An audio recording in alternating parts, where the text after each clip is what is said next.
I used to believe that carrying my family on my shoulders was just what a good daughter did. I paid their bills, fixed their mistakes, and held together problems they pretended didn't exist. I thought love meant sacrifice, and sacrifice meant silence. But the day I overheard what they really thought of me, everything I believed cracked open. They didn't see me as generous or dependable. They saw me as weak. A failure. A safety net they felt entitled to.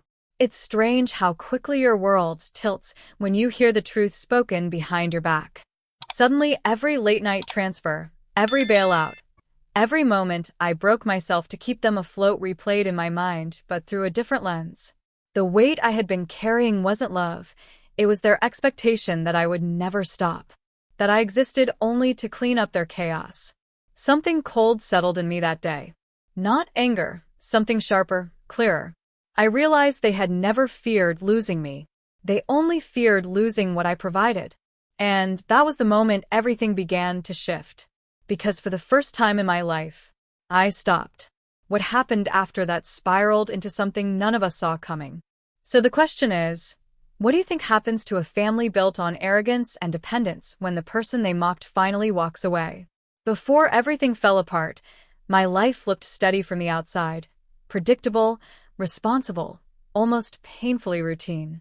I worked long hours at a mid-level administrative job that didn't excite me but paid well enough for me to support myself and, unintentionally, everyone around me.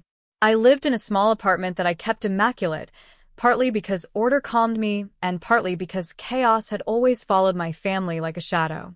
Every morning started the same. A quiet cup of tea, a mental checklist of bills I needed to cover, and messages from family members that always seemed to carry a hint of urgency. A forgotten payment, a sudden expense, a crisis I had somehow become responsible for fixing. I used to tell myself it was temporary, that eventually they would stabilize, that eventually I would get to focus on myself. But eventually stretched into years. Still, I kept going. I had learned early on that being the dependable one gave me a sense of identity. If I could be useful, I could be valued. If I could solve problems, maybe I'd feel needed. Looking back, I realized that mindset kept me trapped far longer than I care to admit. My relationship with my family was a complicated blend of love and obligation. They weren't all bad people. They were just used to leaning on me, leaning so heavily that I barely remembered what standing straight felt like. If a sibling overspent on something unnecessary, I covered it. If my parents were behind on utilities, I paid them. If someone needed a loan, I offered it before they even asked. It wasn't kindness anymore. It was a habit. And habits can be the quietest prisons. Even so, my life had a rhythm I found comfort in. I went to work, came home, cooked simple meals, watched the same shows, and convinced myself that stability meant happiness. On weekends, I allowed myself small joys, a walk through the park, a random cafe visit, a new book I'd never finish. Tiny pockets of peace that made me believe everything was fine. But beneath that calm surface, a subtle tension always pulsed. A feeling that something wasn't quite right. I'd catch my siblings exchanging looks when I offered to pay for something. I'd overhear my mother sighing in a way that felt less grateful and more expectant. I ignored it because confronting it felt too heavy and because I didn't want to know the truth. Then came the signs I brushed aside. Moments where I sensed their frustration when I said I couldn't cover something immediately. Little comments about how I should be earning more by now, or how other people did more for their families. Remarks that stung but were quickly smoothed over with excuses. We didn't mean it that way. I always believed them because it was easier than admitting I was being taken for granted. My days blurred together. Wake up, work, support, repeat. I told myself I was being strong, responsible, and loyal. I didn't realize I was being conditioned. I didn't realize how deeply they believed I owed them the life they refused to build for themselves. Yet a part of me sensed the storm was coming.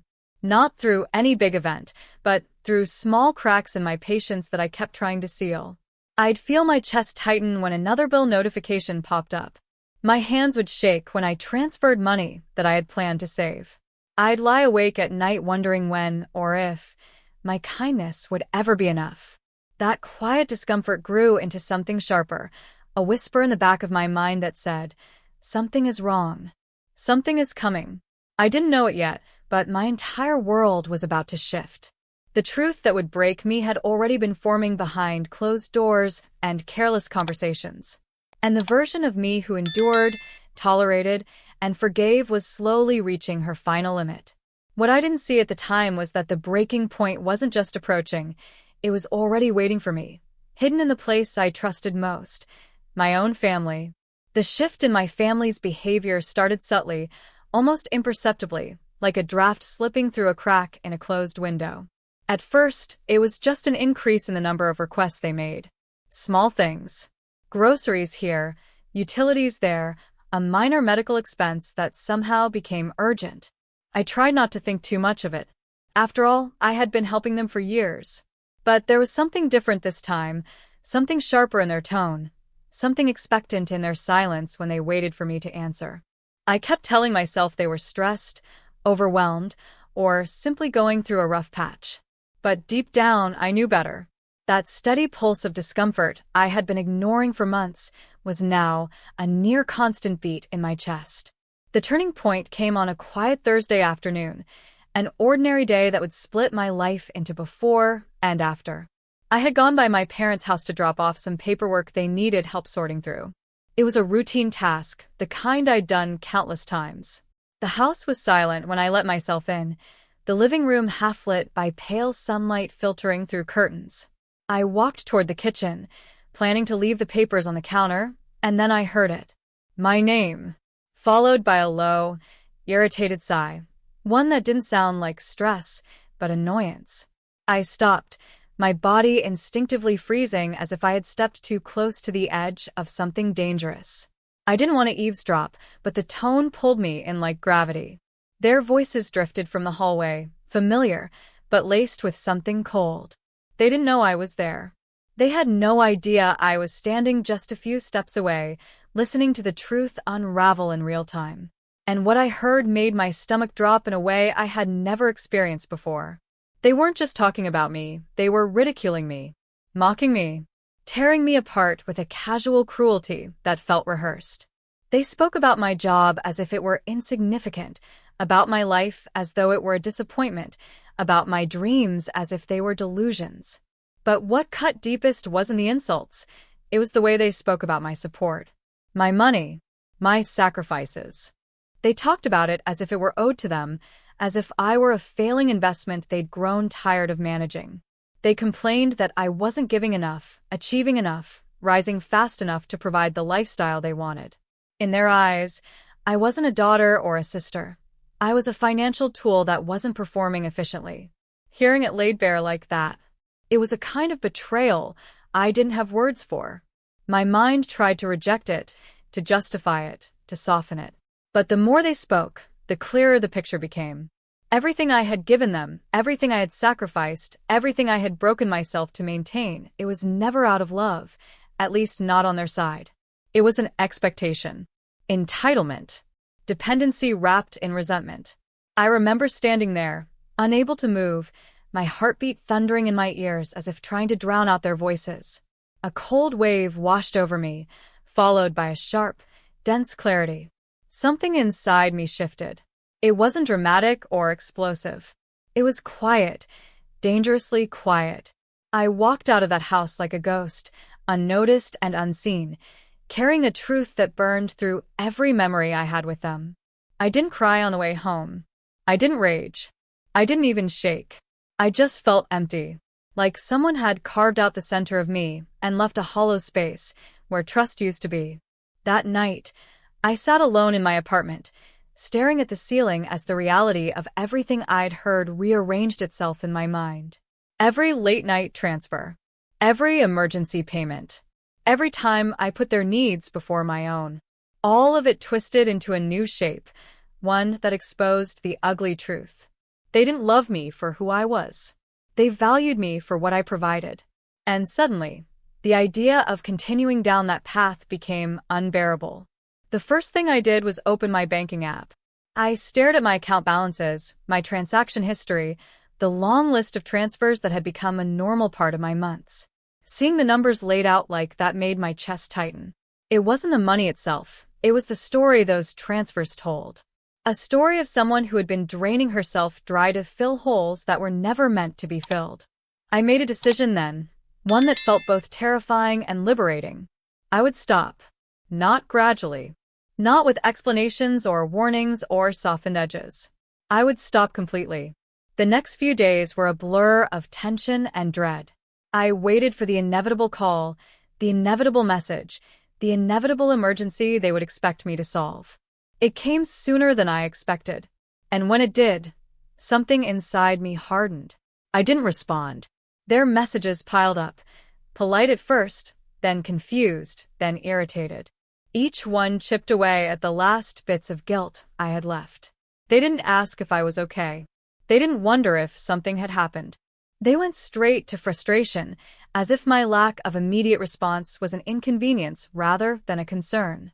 When they realized I wasn't going to answer, the tone shifted again, sharper this time, tinged with panic. Their world had never existed without the invisible support beam I had become. And for the first time in my life, I let that beam fall. The fallout was swift. Bills went unpaid. Services were shut off. Deadlines were missed. Expenses piled up. The stability they had taken for granted collapsed piece by piece, and with every new problem that surfaced, their desperation grew.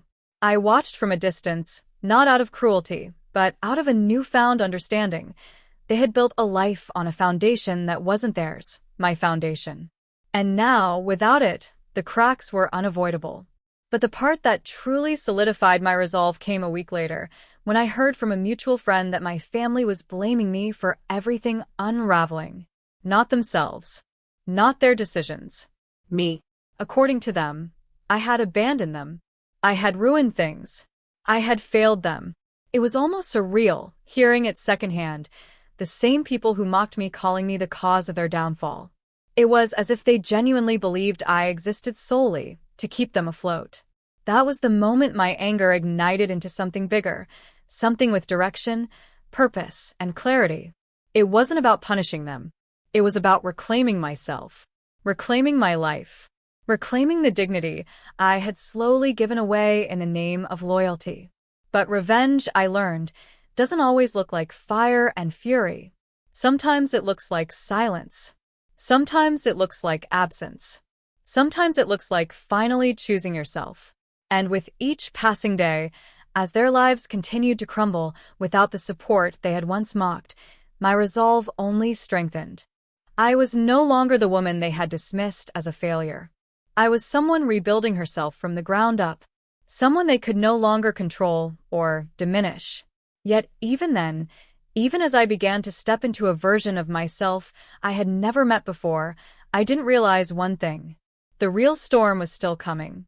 Because when people lose the safety net they believed they owned, they don't just fall, they get desperate. And desperation can be dangerous. What they did next proved just how far they were willing to go. The breaking point came on a morning that felt too calm to hold the weight of what was about to happen. The sky was clear, the air quiet, and everything around me seemed unaware that my life was balancing on the edge of a blade. By then, my silence had already dismantled the fragile structure my family had built on my back. Their messages had grown frantic, their expectations collapsing into fear. But what they did next showed me exactly how far entitlement can twist a person. They came to my apartment. Not gently, not with concern, no, with the force of people who believed they were reclaiming something that belonged to them. I heard them long before I saw them, their voices rising in waves from the hallway. The anger in their tone wasn't the anger of hurt or confusion. It was the anger of people who felt robbed. They saw my refusal to keep helping them as betrayal, as abandonment, as a personal attack on their comfort. As their pounding grew louder, something inside me steadied instead of shaking. It wasn't fear. It wasn't guilt. It was a kind of finality, like the moment before a storm breaks, when the air turns heavy and unavoidable. I knew this confrontation was coming. I knew they wouldn't simply fall apart quietly. I opened the door, not because I wanted to hear them, but because hiding wasn't who I was anymore. The sight that greeted me made my chest tighten. Their faces, once familiar, were twisted with desperation. Their eyes weren't searching for me. They were searching for the version of me they had always relied on. The version who would cave, apologize, fix everything again. But she was gone. Their accusations came fast, layered over each other, each one revealing more of the entitlement I had tried to ignore for years.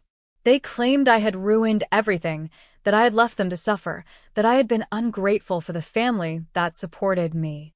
Hearing it spoken aloud in such a fevered rush was strangely clarifying. They weren't asking for help, they were demanding control.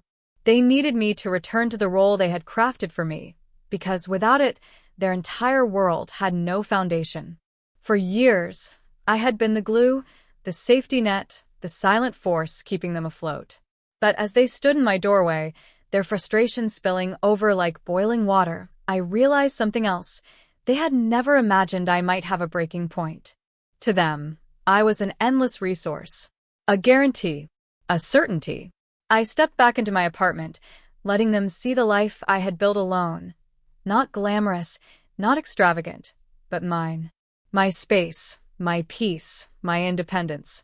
It struck them then, I think, the depth of my separation from them. This wasn't defiance. It was liberation. My revenge wasn't explosive. It wasn't loud or theatrical. It was the quiet, unwavering refusal to return to the life they had designed for me. I didn't have to expose them publicly, sabotage them, or strike back with fury. All I had to do was choose myself. But that didn't soften their reaction. Their fear surged into anger. Their anger dissolved into panic. And in that moment, everything I had held inside, the years of exhaustion, the emotional strain, the suffocating pressure, rose to the surface, not as tears or pleading, but as certainty. I stood my ground. The more they unraveled, the more clarity I felt. I saw through their rage to the truth beneath it. Without me, their lives were collapsing. They didn't want me, they wanted what I provided. They needed the version of me who kept giving until there was nothing left. I had spent so long believing my worth came from how much I could endure. But standing there, with all their resentment directed at me, I finally understood something powerful. Their survival was not my responsibility. Their lives were not mine to carry. Their consequences were not mine to absorb. The intensity of the moment didn't come from their shouting or their accusations. It came from the realization that I wasn't breaking. I wasn't bending. I wasn't slipping back into old patterns. I was holding firm, choosing myself over their chaos for the first time in my life. And then the most shocking thing happened. They demanded access to my finances. Not politely, not hesitantly, they demanded it as if it were their right. As if I owed them my stability, my livelihood, my future. The entitlement was staggering, almost surreal. It was the final confirmation of everything I had been afraid to admit. They didn't see me as family. They saw me as a resource. A tool. A lifeline they believed they controlled. But the moment they demanded what belonged to me, what I had earned, protected, and sacrificed for, that was the moment my revenge crystallized into something undeniable. I chose to end it. Fully. Not the partial withdrawal I had made earlier. Not the quiet pulling back. This time it was complete severance. A clean, final line drawn between my life and theirs. I closed the door. Not in anger, but in certainty. It was the most powerful act of self-preservation I had ever taken. And it hit them like a blow they never expected. Their voices faded on the other side, muffled by the wood, but the weight of the moment hung in the air around me, heavy, electric, liberating. I leaned against the door, feeling my heartbeat slow, feeling the remnants of years of burden lift one by one. My revenge was not cruel. It was necessary. It was survival. But as I stood there, letting the silence settle, one thought pulsed through me, an unsettling reminder that even the strongest decisions come with consequences. Because while I had finally reclaimed my life, I knew this wasn't the end of the story. Not yet. The aftermath of that confrontation would shape everything that came next. And the impact of my choice, on them and on me, was only beginning to unfold. In the days after that confrontation, The silence in my apartment felt different, less like emptiness and more like space I had finally reclaimed. For so long, I had moved through life carrying a weight I assumed was normal, a burden shaped by years of responsibility, guilt, and invisible expectations. But now, for the first time, I felt the absence of that weight. It was strange at first, almost disorienting. Freedom doesn't arrive like a celebration. It arrives like quiet. And quiet takes time to adjust to. I didn't check my phone. I didn't rush to fix the mess they were drowning in. I didn't run toward the chaos I once believed was my duty to absorb. Instead, I let things unfold without me. And as the days passed, I began to see the truth of my revenge, not as anger, but as release. Not as punishment, but as reclamation. Word began to travel through people who knew us.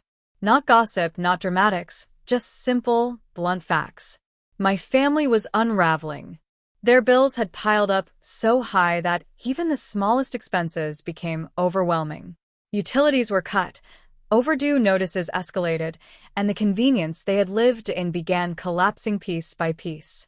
I watched it all happen from afar, not with satisfaction or bitterness, but with a strange sense of clarity. For once, the consequences they were facing were their own. Not mine. Not something I had to rescue them from. The most surprising part wasn't their downfall, it was how quickly I began to rise once I stopped holding them up. I slept better. I breathed deeper. I laughed without that familiar tightness in my chest. I found myself rediscovering pieces of me I had forgotten, small joys, stubborn dreams, parts of my identity that had been buried under years of obligation. Even my work changed. I had more focus, more energy, more ambition. It felt like I had been living on half power for years, and now someone had finally flipped the switch back on. But with every step forward, there was a shadow trailing behind me.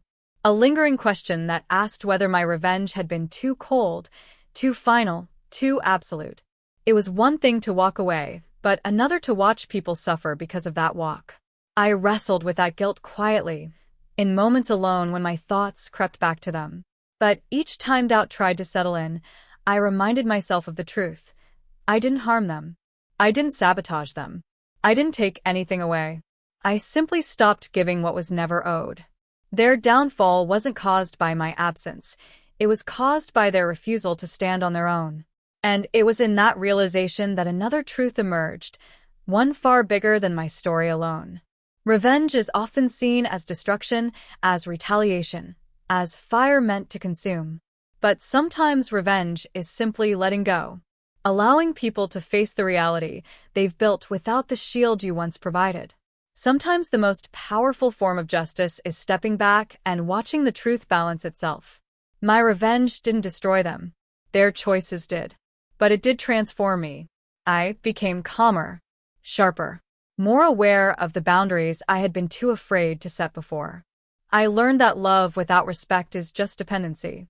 That loyalty without reciprocity is just self-sacrifice. And that a family that only values what you give them will never truly value you at all. Weeks passed before I heard from them again, not directly, but through someone close who had grown tired of watching the chaos unfold. They said my family still talked about me constantly, but not in the way I expected. The mockery was gone. The entitlement had quieted. What remained was something else, something raw, something unfamiliar in their voices. Fear. Fear of losing the only person who had ever held them together. Fear of facing the world without the safety net they had always assumed would be there. Fear of realizing that the person they dismissed as a failure was the backbone of everything they depended on. It wasn't triumph that washed over me. It was understanding. Sometimes people don't wake up until the world stops cushioning their fall. Sometimes the absence of your support teaches more than years of your presence ever could. My story wasn't about punishing them. It was about freeing myself. And in doing so, I forced them to confront the truth they had always avoided. Dependence is not a right. Support is not ownership. And love cannot be measured in money or obedience. As I moved forward with my life, making decisions for me, building new routines, investing in my future, I felt myself changing in ways I hadn't expected. I was stronger, Yes. But I was also softer with myself. More patient. More hopeful. When you step out of a storm you've lived in for years, the sunlight feels almost unreal. But there was something else too, perspective. I realized there are countless people just like me, people who give until they break, who carry others at the cost of themselves, who believe that loyalty means self-erasure. People who don't even recognize that they're drowning because the water rose so slowly they thought sinking was normal. And maybe that's the real impact of my story. Maybe it isn't about revenge at all. Maybe it's about awakening. Maybe it's about the courage to stop apologizing for choosing yourself. Maybe it's about the strength to walk away from the roles that suffocate you. Or maybe it's simply about this: understanding that you are not responsible for the comfort of people who refuse to grow. My family still struggles. Their lives are quieter now, smaller. And while part of me wishes things had unfolded differently, a bigger part of me knows this was the path we were always headed toward. I don't hate them. I don't wish them harm. I wish them growth. I wish them accountability. I wish them the clarity I had to fight for. As for me, I'm still rebuilding, but I'm rebuilding on my own terms. And maybe that's the truest form of revenge there is: becoming someone stronger, brighter, freer than they ever imagined you could be. So I'll leave you with this, something I had to learn the hardest way possible. How many years of your life are you willing to give away before you finally choose yourself?